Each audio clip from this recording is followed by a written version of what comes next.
Aime TV Show.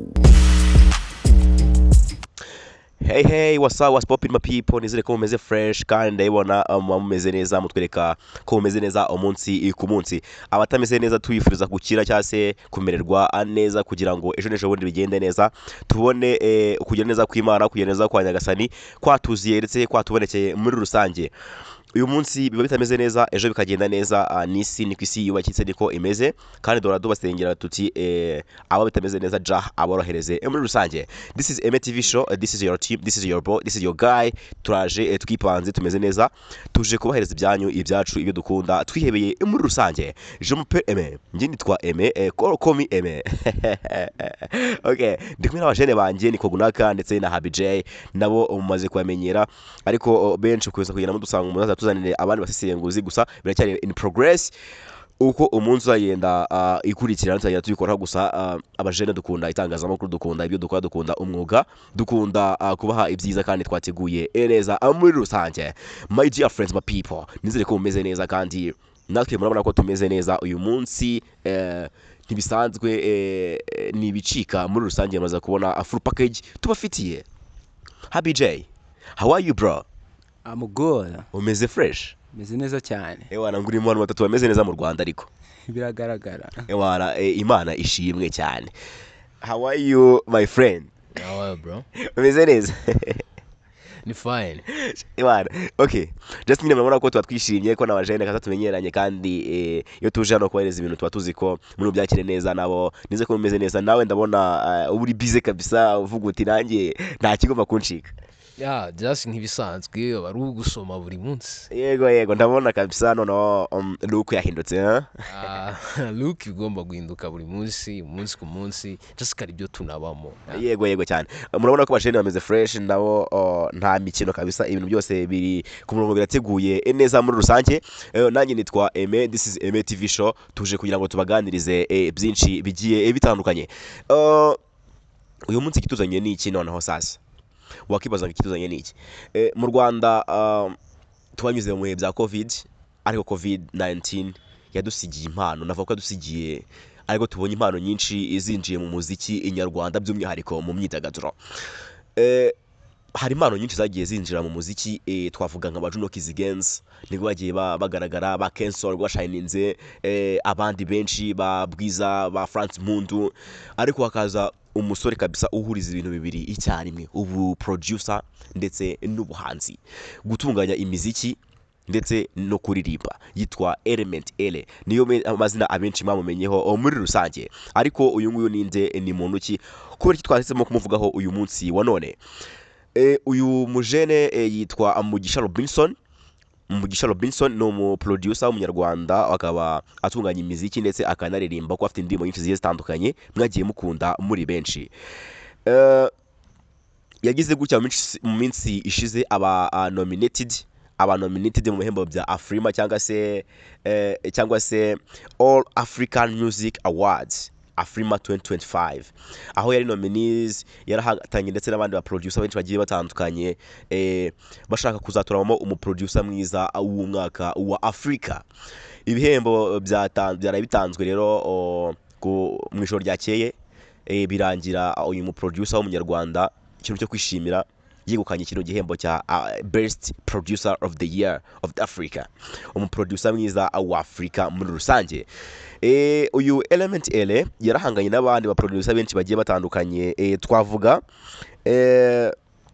twavuga Tampo ndetse na Progress wo muri Nigeria, Just Works wo muri Afrika y'Epfo, Dina One wo muri Mali, Bennett Selefe, Akacha Kofi wo muri Senegal, Devink Super Homen wo muri Angola, Bathenat and Excellent Majosi ndetse na Athambe Sekowe muri Afrika y'Epfo. Aba nibo ba producer bari bagiye bahanganye muri kino cyiciro cya Best Producer of the Year of Africa. Birangira Mugisha Robinson cyangwa se Element Ele, umwana w'umunyarwanda, umuproducer w'umunyarwanda, navuga ko utamaze imyaka myinshi ariko ukomeje kugenda akora ibidasanzwe, ari yukanye kino gihembo. So my people, ndagira ngo rero uyu munsi twinjire dutya. abasesenguzi bacu bagiye kudufasha gute? Bagiye kudufasha kumenya ese Element Ele ahantu yari ahatanye yari niwe muntu mwabonaga ko wari ukwiye kino gihembo ugeranije n'abandi bari kumwe, ese impamvu yagikwiye ni iyihe, nimba atari wagikwiye se kubera iki, byose Kogunaka agiye kubitwinjizamo. Noneho turaza kugenda dusoreza ku kintu cyo twinjira ku buzima bwa Element, noneho hano mu Rwanda ibyo yagiye akora muri rusange muri uyu muziki. Yatwaye byinshi hano mu Rwanda, byo ntabwo tubishidikanyaho, yakoze byinshi bigiye bitandukanye, ahubwo ndagira ngo ntangire kwa Kogunaka atwinjize fresh, atubwire ese uyu mu jeune Element Ele iki gihembo yakideservinga muri rusange. Kogunaka, welcome on the mic. Murakoze, asante nanone ndagushimiye. Kuri njyewe mbere na mbere kuri icyo kibazo warumbajije nimba yaragikwiye cyane nimba ataragikwiye, ku ruhande rwanjye njyewe yaragikwiye, kuko nakoze inyuza amaso mu bo yarahanganye nabo bose, mu by'ukuri ni abantu bafite izina, ariko mu by'ukuri urebye kuri status abarusha icyo nakwita nka femu, nubwo aje ari umwana ariko abarusha gukora ku ndirimbo nyinshi, gukora ku ma international songs. Iyo urebye bose abo ba Tempo bose abarusha kugenda kuri ayo ma international, arabarusha cyane. Niyo mpamvu ngiye mvuga kuri njyewe muha credit, yaragikwiriye ku rwego rwo hejuru. Nicyo nabivugaho. Wenda sinibuka neza indirimbo yaba yarakoze zose ntago wazibuka, ariko ama songs zose yose yagiye akora uribuka ko yararenze nk'indirimbo zagiye nawe yikorera ku giti cye, nazo ni indirimbo zari zigiye zirenze ukuntu. Urabizi yakoze ama international songs, Kenisol versus Harmonize, urabyibuka, ni indirimbo ziri international. Uribuka ko yagize uruhare, nubwo atari uruhare rwinshi rugaragara, ariko muri Pompom iri guca ibintu muri akanya, urabizi ko afite mu kuboko. Rero nk'umwana w'imyaka 25, kuri we ni intambwe ya mbere ikomeye, nk'igihembo kiba giteguriwe hari ahantu ukaba nominees, ni ikintu kiba kirenze kuri we. Ngenda mu felicita cyane, arakora, ngenda byemera mu bantu dufite basa nkaho bari kuzamuka aba producer, ngenda mu felicita cyane kurusha abandi, cya gihembo yaragikwiriye cyane. Okay, great. Igihembo agaragaje ko yaragikwiriye, kandi imibare irivugira muri rusange bigendanye n'amahiti yagiye akora, n'ama bang after bang yagiye akora, ndetse n'ahantu hose yagiye ashobora kuba nominated. None se ntarakuvaho gatoya, wenda nkawe nka Kogunaka nk'umusesenguzi w'imyidagaduro, utekereza ko noneho biramusigira iki, noneho kugira nko kuri kariyeri ye biramusigira iki kuba atangiye kubona ibihembo nk'ibi ngibi? Biraza gufasha iki umuziki we, ndetse bize no gutanga iki ku muziki nyarwanda, kubera ko kuba ari kugenda yaguka bivuze ko n'imiziki yakoreraga abandi b'abanyarwanda yaragenda ishobora kugenda izamura quality. Bisobanuye iki ku muziki we ndetse no mu muziki w'umunyarwanda muri rusange? Bisize ishusho ku Rwanda ko dushoboye, ko igisata cya music tumaze kugifata. Nimba bagutekereza ukaba nominees mu bihembo nka biriya bikomeye muri Afrima, urabizi ni ahantu hihagazeho, bakagutekereza, ni ibintu bigusigira icyo nakwita femu ikomeye. Ibi bintu bigiye gutuma tubona amakorabo menshi, bigiye gutuma tubona ibiraka ku ba producer bo mu Rwanda, kuko agaragaje ko Justin ni umuproducer mutoya mu Rwanda ugereranyije n'aba producer bahari. Abaye nominees, arushaho guhita yibaza nk'umuhanzi wo hanze, ase ubwo nk'aba grand joueur muri iyo music mu Rwanda, aba producer bo bameze bate? Niyo mpamvu tugiye kubona isoko rya music rigiye kwerekeza mu Rwanda, batunze umwambi ku Rwanda muri music. Tugiye kubona icyo bita amakorabo menshi, tugiye kubona icyo twakwita nkaho uruganda rwa music rugiye gufata irindi rangi, kuko no ku muziki we agiye kubona amakorabo menshi. Ntago ari ahantu haba horoshye, yahuriye n'ibyamamare bitandukanye, kandi ndamuzi, urabizi abana b'i Karongi n'abantu bazi gufatirana chance cyane, njye nizeyo ndabizi neza, niko kantu nabonye bahuriyeho. bazi gufatira na chance. Ndabizi ko atabura chance hakuye.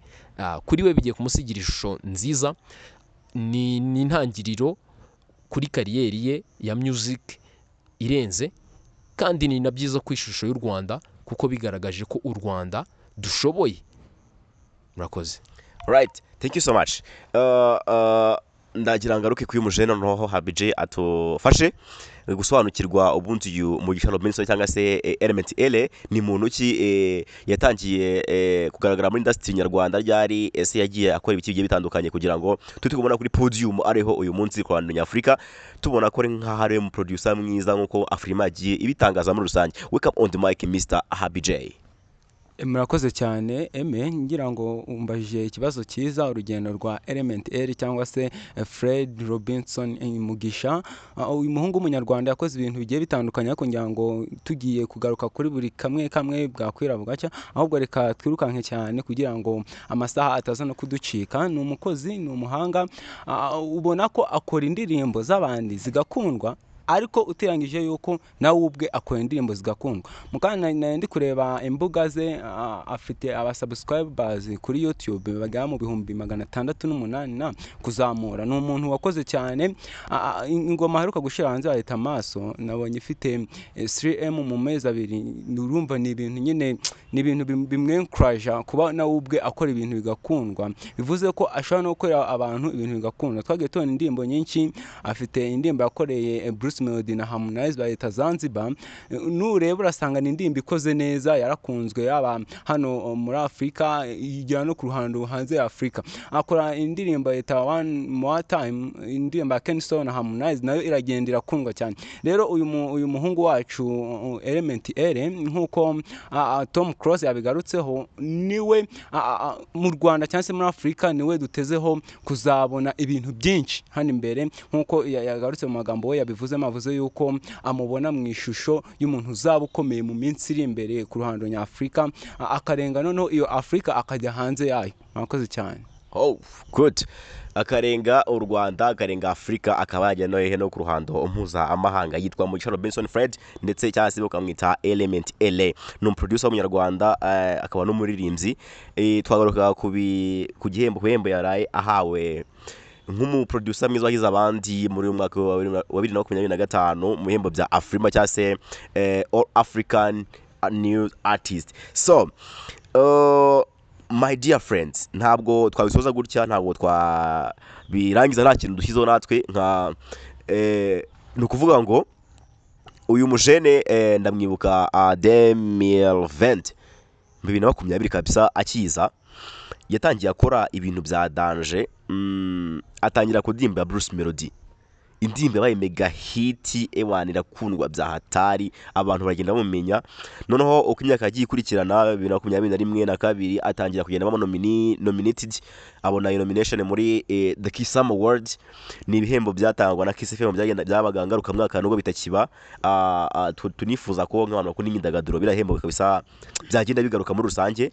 Imyaka ikurikirana agenda abona nominated, ndetse agenda nabitwara yikurikiranya. Agenda atwara ibihembo mpuzamahanga, agenda atwara n'ibindi bihembo nk'umuroko mwiza.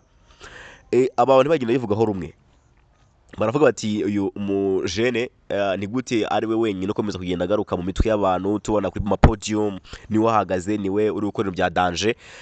Ariko ku rundi ruhande tukirengagiza ko uyu muntu yakoze agomba kuba blessing, agomba kuba blessed. Ariko mu Rwanda dufite ikintu cyo kuvuga ngo ntago umuntu yabisubiramo, aho bakwiye gucika. Element yabikoze mu Rwanda bisubiramo 1 2 3 4 5 and above. Ubu ari ku ruhando mpuzamahanga. Abantu benshi babyitiranya bakavuga bati wenda ntago aba yabikobokeye ntabwo aba yabikoreye, ntabwo aba ntago aba bideserving to, kubera ko nakuntu ngo umuntu ngo afata igihembo umwaka undi mwaka akaza akagifata nkaho akora wenyine mu gihugu. Ariko icyo bivuze, abandi ba producer, abandi bahanzi baracyafite urugendo rwo kwiga kabisa, baracyafite urugendo rurerure kugira ngo bazabashe kushika kuri uyu musore, nubwo ari muto mu myaka, ariko ni munini mu bikorwa kandi ni munini mu bitekerezo, no araragutse muri rusange. abantu bakomeza kugenda bakomeza kugenda bavuga ngo wenda ngo haba hayemo izindi navuga ngo izindi nzira zitari zo aba yabonyemo ibihembo kugira ngo wenda agaragare. Bro, ku ruhando nyafurika nta handi hantu bari bamuzi, just bamuhaye igihembo kubera ko abideserve, kubera ko yakoze, kubera ko ari umukozi muri rusange. Twe twabyita umunsi twavuga tuti reka tubashimire mwese mwakomeje kugenda mudukurikira kandi mutwereka urukundo rudasanzwe. Nshimira abasesenguzi bacu uyu munsi wa none, nako ndagenda mbabaza akantu gatoya. Ese uyu mujene kakiri muto ni ngire somo wamukuraho, wamwigiraho iki kugira ngo kariya yawe nawe ibyo ukunda nibyo wiyumvamo, nubwo abashobora kuba guca intege, ariko umwigiraho iki kugira ngo ukomeze kugenda ubiraninga fresh? Ndaguheraho Happy J. Njye ikintu nigiye kuri umuhungu wacu ni ugukora cyane. Bishatse gusobanura iki? Nimba mu Rwanda tubona mu guhembwa kwa producer ariwe muntu baheraho, ukabona niwe muntu buri gihe mu bihembo byose batanga, yaba zacu cyangwa se Isango na muzika, wabonye ko aribo bagiye ba blessinga cyangwa se bakamuha ibyo bihembo, ukaza muri East Africa indirimbo zirenze ugasanga niwe uri kuzikora. None dufite abahanzi bakomeye yaba muri Tanzania no mu Rwanda, urasanga ba Harmonize, ba Diamond, abo ba Bruce Melody, ba The Ben, abo ba Ken Solo, niwe uri kubakorera. Rero numvaga yuko naho ku ruhando rwa Afrika arazwi cyane, kuko iyi East Africa yo yamaze kuyifata, yamaze kubiye. Bishatse gutwigisha iki? Natwe dukwiye gukora tugahera iwacu tukabanza twakomveka tukazamuka gutyo. Ntabwo wahera hejuru ujya hasi, ubwo hera hasi uzamuka hejuru. Thank you so much. Umwigiraho icyo uramujene Kogunaka? Muri make ntagiye muri byinshi, ngewe mwigiraho ibintu bibiri. Mwigiraho guhozaho, nkamwigiraho na discipline. Ngewe urabizi ko ni inshuti ya Niyo Bosco bigeze kumubaza ikintu azi kuri Element, yavuze ko ari umuntu uzi guhozaho, kandi mu by'ukuri ku muntu w'imyaka 25 natwe niho turi kugana. Hari ikintu twakamwigiyeho, yavuze ko azi guhozaho ni iki? Ni ukwirinda gutwarwa na femu ako kanya ugaininze muri ako kanya, ahubwo ugakurikirana icyo bita kariyeri yawe kugira itangirika. Element nimba ubyibuka neza, igihe aziye amaze kugira femu ikomeye, yakabaye ari umuntu uri highlighted cyane, umubona mu bitangazamakuru cyane, umubona mu bintu byinshi, ariko ni Element ugerageza gukipinga ubuzima bwe ukuntu ku buryo utapfa kubumenya. Nge niyo discipline ya mbere mwigiraho, ajya discipline mu byo akora kandi agahozaho.